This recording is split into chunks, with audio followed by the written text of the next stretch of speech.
and this is an issue that is on the front burner. I don't think there's, I know it's an election year, but I don't think there's any issue more important nationwide than the one we're addressing here locally that is also being addressed across the country. When do you open up schools? It's a tough decision. This situation is unparalleled, unprecedented, dealing with this kind of virus, this kind of pandemic. But this issue is so important, the ramifications so deep, the consequences if we don't get this one right, so severe that our children will be paying for this for generations. And I know I come from a movie background, but that's not being overdramatic when I say that. The statistics are in, the pediatricians have warned us about this, doctors have warned us about this, parents live with it every day. I'm a grandparent. I have a 10-year-old who's been in and out of Valley Children's, had some issues. He wants to go back to school, needs to be back in school.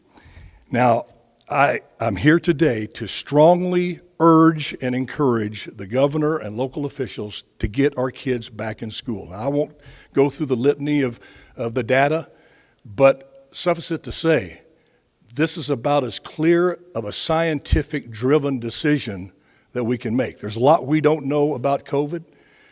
One time you wear your mask, you do it. Wear a mask, you stay inside, don't go outside, masks don't work. Now wear a mask and go outside. And I know they're feeling their way too. I'm not going to demonize the CDC for that. They're trying to figure this thing out. It seems to be changing. But you know one thing that hasn't changed? The data that has not changed since the inception, since this dreaded disease came upon us, is that kids are so unlikely to get it and pass it on that the percentage is almost impossible to calculate. It's so negligible. Why should they be deprived of the one safe place that many of them can go? I've been a part of a mentoring organization for the last 10 years, and I deal with those kids that they can't wait. It's sadly the case. They can't wait to get out of their house to go to a school because they feel safe there. They get their meals there. Gary went over the litany of other things that I don't think have been thought through in this decision. Because what we have created is something that the data can be measured. And it's sad, it's frightening, and if we let it continue, we will rue the day we did not make the decision to open up the schools. And that is the mental, emotional, and physical health crisis that keeping kids at home, keeping them locked up, keeping them scared to death, not letting them go with their peers has caused our kids. And these pediatricians, they know. I'm going to listen.